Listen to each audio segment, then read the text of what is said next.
In this week's streaming audio, we head over to Bordeaux to talk about hacking.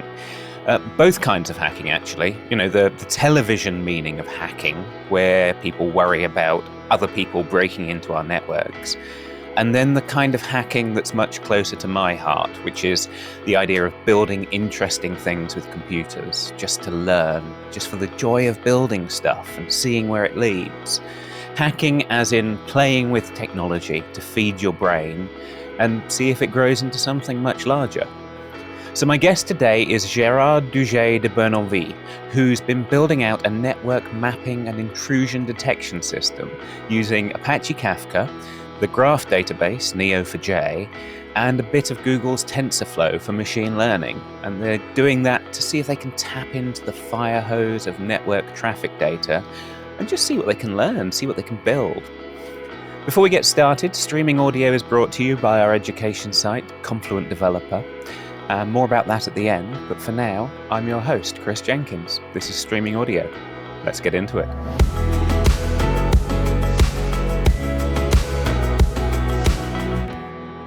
Joining me today is Géraud de Bournonville. Géraud, how are you doing? Hey, fine. Good to have you here. I have to say, as an Englishman, that is an epic name. Very stately. I hope I'm not mangling it too badly. In French too, it's quite hard sometimes. It sounds like you ought to own a lot of land. No.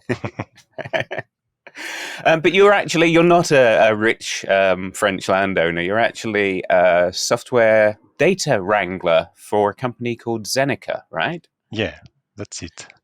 Tell us a little bit about what you do. Yeah, so I'm based in the Bordeaux area, and so Zenica, we have a bunch of consultants which deliver technological, organizational, and managerial expertise to our customer. So we do a lot of stuff. We do data stuff, data science, data processing, and so on, and also development, front, back. We do agile also, so it's quite large. But me, I'm more dedicated to data subject, so many data project in the Bordeaux area. So I do Kafka, Kafka Connect integration, and so on. But I also work a lot with Elasticsearch at the moment.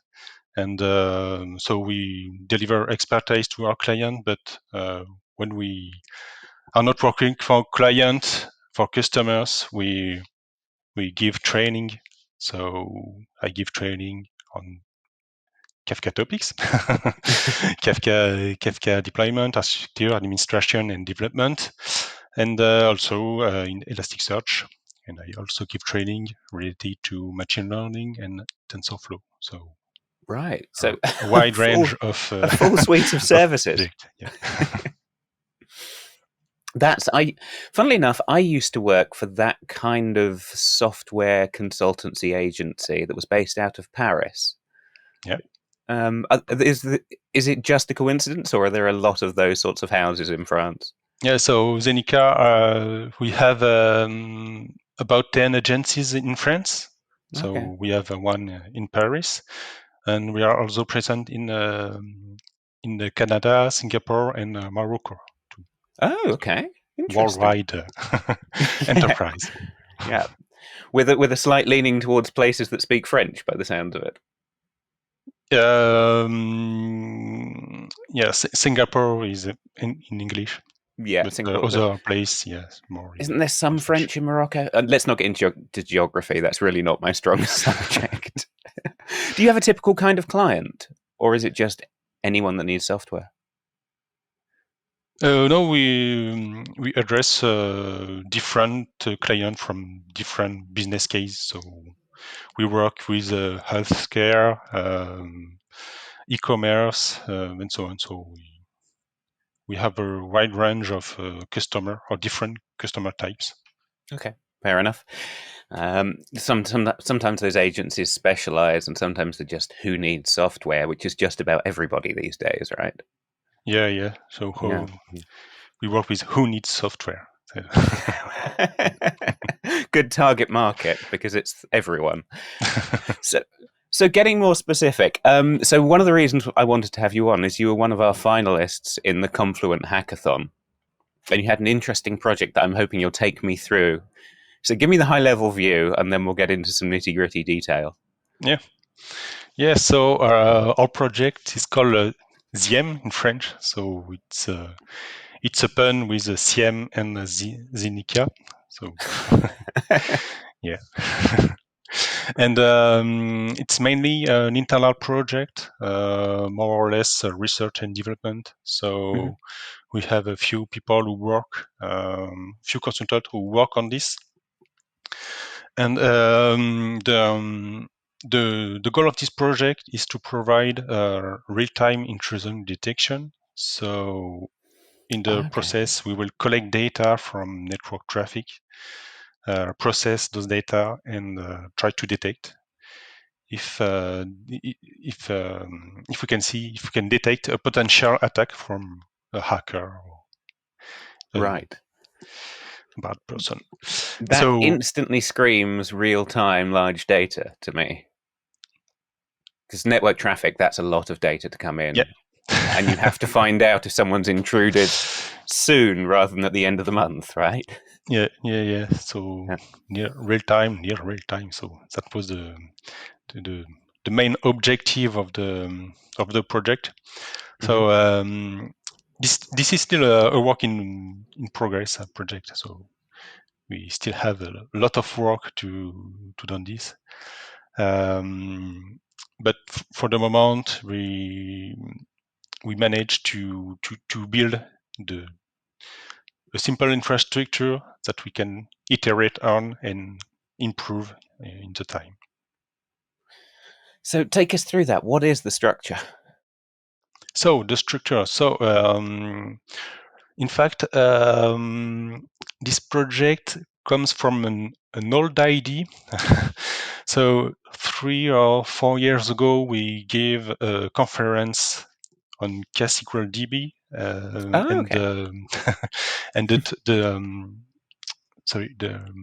the context was in the network traffic analysis. And last year, we decided to go further in this topic. So we decided to create a project around this conference, around this topic. And it started in the end of last year. So we started by reusing what we have done on the first presentation.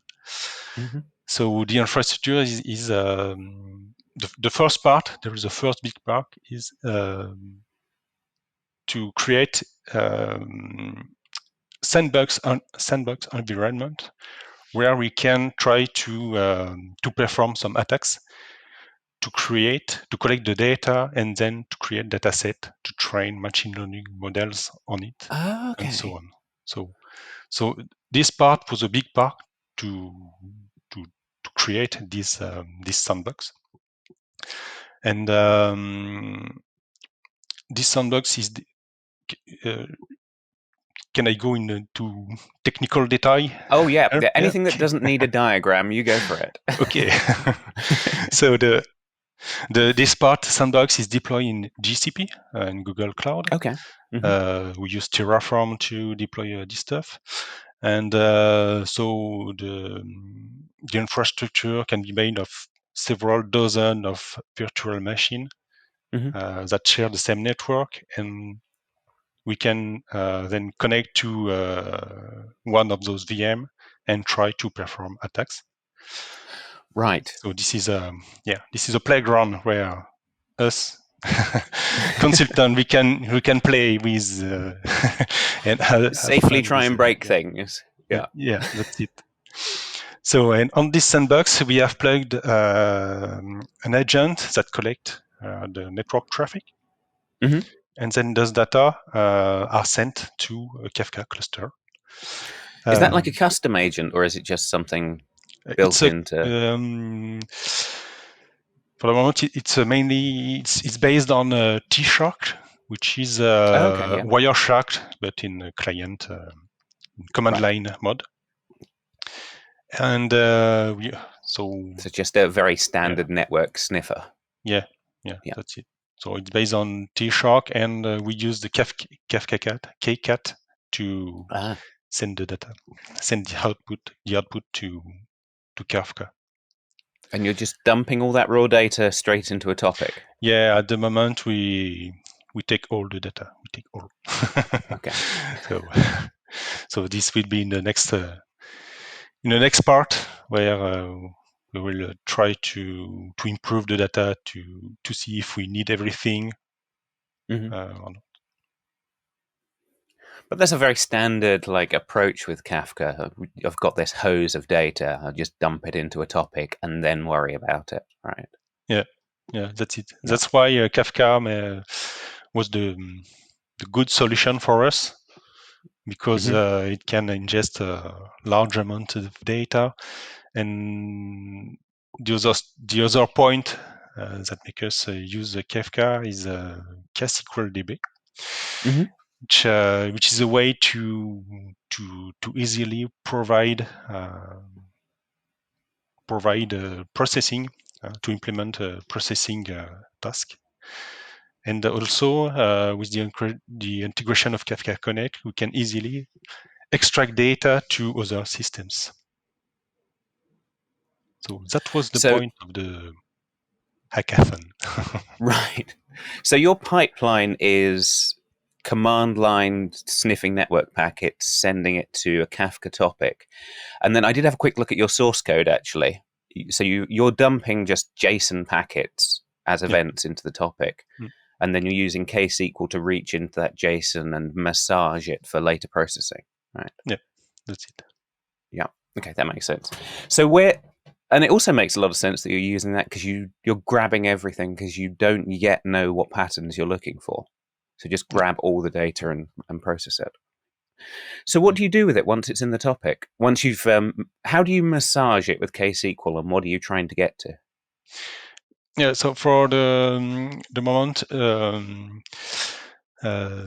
before the hackathon, there was only one use case for ksqlDB. It was mainly to prepare data and export it for training some machine learning models. And then we plan to iterate on this stream processing to improve to better format the data for machine learning. Right. And then we have we saw the contest, the hackathon. Yeah.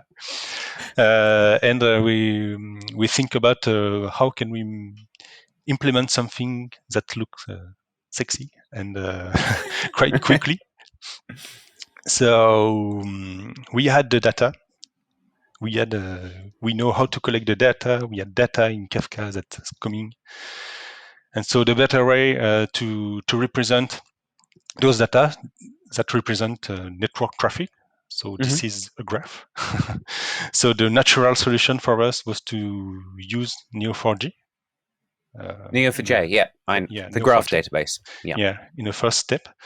So with ksqlDB, it was very easy to implement, to create a connector, a sink connector to Neo4j that takes data from a transform topic to a graph database.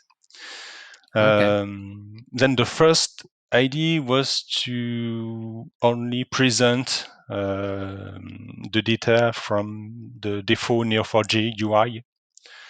So this was the first idea to participate in the hackathon.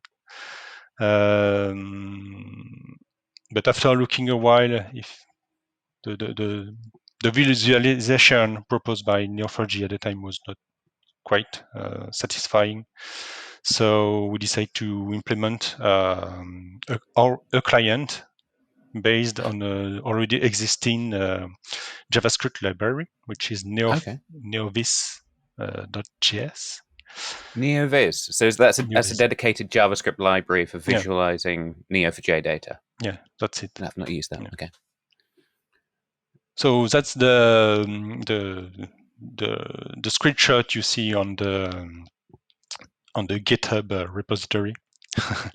There are a few. That's the result of our UI. I saw that, and it's like almost an instant network diagram of who's actually on your network and Yeah. who's internal and external. And I thought before we even get into the hacking and machine learning, that would be useful for a lot of organizations that don't know their own intranet infrastructure, right? Yeah, sure. That was the point when we implemented this, because we thought for ourselves, this is already a good point to have this this visualization. And also, yes, it was in fact it was in the roadmap of the project to have better visualization, Mm. and in fact, we implemented this UI very quickly. It takes only a few days. Once we Oh. had the whole infrastructure and the data coming in Kafka, it was very easy to implement the step to extract to Neo4j and then plug in an application on it.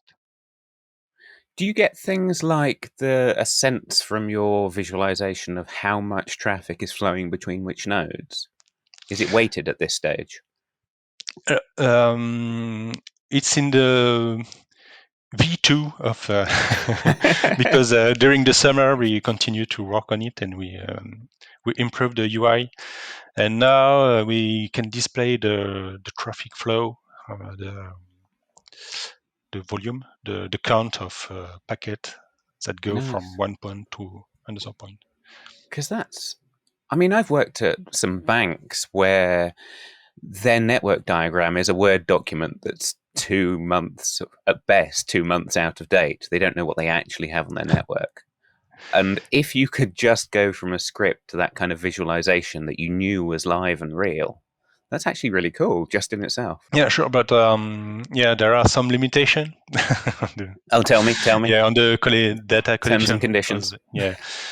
because at the moment, currently in our sandbox, there is only one network, so there is no VLAN and so on. So, in fact, if you want to scrap the data from different VLAN or different network, you'll have to deploy at least one agent on each network. Oh, right. Yeah. Yeah, So one agent is enough to collect the local yeah, LAN traffic, right? yeah. That doesn't seem too onerous. That doesn't seem like too high a burden to make something that's really quite large. Yeah, that would be very cool. So getting beyond that, tell me something about your machine learning plans with this, because that sounds really cool. Yeah, that's the really cool part. So there, for the moment, the first step was to perform non-supervised machine learning Okay. to perform anomaly detection mainly. So the idea is to train some models and then to see if the prediction are too different from what we collect at the moment, to see if we detect anomalies, if the traffic is correspond to anomalies. So it's mainly based on packet count. Okay. If you have more than if you have a very high count of packet during a small period, it's suspicious. Suspicious. Yeah. Yeah. Yeah. So it could be hacking. It could be some new process creating a lot of yeah, network load. But it's probably something you want to know about either way. yeah, yeah, yeah. Right. Yeah. So Yeah. Yeah. that's one first point of the project, to start with non-supervised, and then the next step, we are not here yet, is to use non-supervised detection to help us better put label on our data set for training. And the goal after is to go to supervised machine learning to Mm-hmm. better categorize the different type of attacks. So to detect if an attack is a scan port or if it's a trial of DDoS, denial of service. So Right. that's So let me the just check. Let me just check I remember this correctly. Supervised machine learning is where you give it some examples that are labeled with this is an example of something yeah that's an attack. This is an example of something that's yeah not. yeah And that's it. unsupervised is where you give it no clues. You just give it data and say what patterns can you spot. Yeah, that's it. Yeah. Okay. Cool. So I learned something on that machine learning course I took. Yeah. So do you have like in-house security experts who are like performing new attacks, or are you not at that stage yet? So we, in fact, at Zenica, we have a team specialized in security, and uh, for the first steps of the project, in fact, we use training that is provided by this team to try to reproduce some attacks by yourself on our sandbox. Okay. I have to ask, does that you're running this on GCP? Do you risk running foul of Google detecting your tests as actual attacks and shutting you down? Because presumably they're doing this proactive monitoring, right? Yeah, so in fact, we are not using directly the network layer provided by GCP. We have implemented, in fact, a virtual layer on top of the Oh, network. okay. In fact, all the VM um, share the same virtual network where Oh, okay. we Yeah. authorize some stuff that GCP doesn't. Okay. That sounds like you'll be safe. So for the moment, we didn't have some we didn't have issue with Google. But, If anyone from the GCP team is listening to this, please leave them alone. They're safe.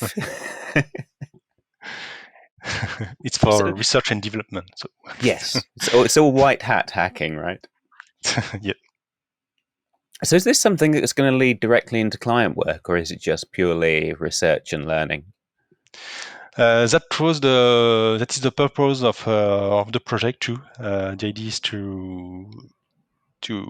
first internally to try to build a solution around this problematic of network security, Mm. and to have a consultant that can work on it and gain experience. And when we will be more experience, the idea is to industrialize this solution, and why not propose the solution to customers. Yeah, yeah, because I can see you could just go straight in with that as like network visualization and security detection. But it's also a kind of pipeline that's got to be reusable in other industries, right? We've got a ton of data coming in, and we need some pipeline that can handle visualizing it, learning from it, detecting patterns from it. It must be the word Bordeaux in my head, but I instantly think how this could change the winemaking industry. They have a lot of things to monitor, and they need to know quickly when something unusual's happening. I guess sometimes you can just look out the window, but not always. Yeah, sure. I think the network security is just a use case. When we will be more experienced with all the how we implement a pipeline and so on, collecting data, processing, training models, and so on. Yeah, this is a method that can be reused in other use cases. Yeah. So one last thing I wanted to ask you was I've not actually used TensorFlow in Anger, and I really want to. So give me a crash course in getting started. If I had some network connection packet traffic data, what would I actually do? Yeah, so the purpose is to use TensorFlow to train a model on the network data. So TensorFlow is a very famous library to train a neural network. So neural network is made of several layers of cells that try to learn from the incoming data. Right. So there is a lot of hyperparameters to tune. The number of cells, the number of layers, how each layers connect to each other. And so that's a big work for a data scientist. And the output of a training is a model that we can reuse to perform some prediction on fresh data that is coming in Kafka. So that's the goal of the project too. And how can we call the model? In fact, in ksqlDB, you can use user-defined function to Yeah. enrich the ksql language. So the idea is to define a user-defined function that will call the model to perform prediction. Oh, so you're going to inline some kind of predict function into Yeah. your SQL query. Yeah. Okay, is that because you define user-defined functions in Java? So are there Java hooks into TensorFlow? Yeah. Okay, I thought TensorFlow was mostly Python. Am I wrong there? Yeah, I'm yeah, out of but date. you can try load models, Okay, okay, so or maybe by API. You can call API to okay. remote TensorFlow server. Oh, that would be cool. So that's how you get back to the kind of real time on a per event basis prediction. Yeah. Nice. Okay. I'm gonna have to. I'm gonna have to try that out. I'm gonna have to find time soon to play with that kind of thing. Yeah, but it's still in progress, so we work a lot to to improve the whole. Well, I don't think we have any rules against you resubmitting to next year's Confluent hackathon, so maybe we'll see how the project evolved by then, right? Yeah. Géraud, thank you very much for coming and talking to us. That's a really interesting project. Yeah. Thank you for for your invitation. Cheers. We'll see you again. Bye. Yeah. Bye. Thank you, Géraud. I'm going to confess to you here, I'm a little bit jealous of him. That combination of big data and machine learning stuff is something I've never really found time to play with, and I would love to. So, if my employers are listening, please give me time to play with these things, and in return, I'll remind our listeners that streaming audio is brought to you by Confluent Developer, which is our technical site that teaches you everything you need to know about Apache Kafka, real-time systems, and event systems in general. We've got tutorials, courses, architectural guides, and of course the back catalogue of this very podcast. So take a look at developer.confluent.io. And in the meantime, if you want to run your own Apache Kafka cluster, get it up and running easily, and leave all the management to us, take a look at our cloud service at confluent.cloud. You can sign up in minutes, have Kafka running reliably in no time at all, and if you add the code podcast100 to your account, you'll get a bit of extra free credit to run with. And with that, it just remains for me to thank Géraud de Bournonville for joining us, to make one last apology for mangling his name, as I'm sure I have with my British accent, and to thank you for listening. I've been your host, Chris Jenkins, and I will catch you next time.